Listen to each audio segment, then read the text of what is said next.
السلام عليكم ورحمة الله وبركاته. اليوم يوم الثلاثاء، طبعا عيد نوروز مبارك عليكم. بالتراويكم الموجودة عندنا في جمعية أحباب الله. العام كان هيك وقت عندنا 1000 سلة أو أكثر من 1000 سلة. السنة عندنا تقريبا الحمد لله والشكر إنه بس تقريبا مواد مال 200 سلة. سلة تتكون من 10 مواد. تعالوا وياي شوفوا: ملح، لون بصرة، شعرية، كركم، زيت، عدس، شكر، تمن، معجون، حليب، يعني حتى الشاي ما موجود. هاي يعني تقريبا 10,000 دينار عراقي السلة.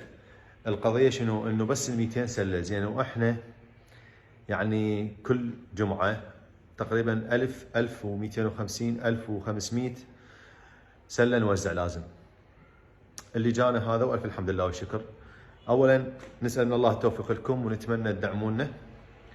ثانيا اتمنى من كل العوائل اللي تجينا المحتاجه المتعففه ودائما يشوفون ومتابعيني انه لا يصير ضغط علينا، يعني راح تصير ضغط كلش هواي باعتبار انه ذن اللي عندنا نوزعهم وهذا هو. الله يجزيكم خير. ملابس مستخدمه موجوده، يعني لا بعدنا حتى ما مرتبينهم. شوف نظره، بس نظره شوف ايش قد ملابس مستخدمه، لكن المواد هاي عندنا، هذا اللي نقدر له. أهل الخير محتاجين وقفتكم ودعمكم. اليوم ثلاثاء وبقى يومين لرمضان، يعني بقى الجمعة لازم نوزع، بقى يومين الثالث نوزع. هسه تبدأ أشيس. طبعا الشباب أرجو أن تدعوا لهم، الآن وصلوا لسوريا.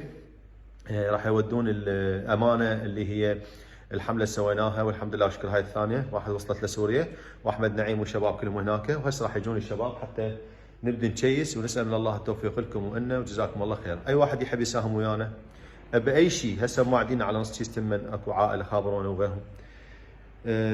0781 37 68 441 علاء الشيخ، او 0780 080 40 50 5 احمد نعيم. طبعا احمد نعيم هسه خارج التغطيه، بس على الواتساب تلقونه، بس رقمي موجود. اي وقت انا اجيكم ولبيتكم او يجون لنا تعطون امانتكم بديكم. جزاكم الله خير، رحم الله والديكم.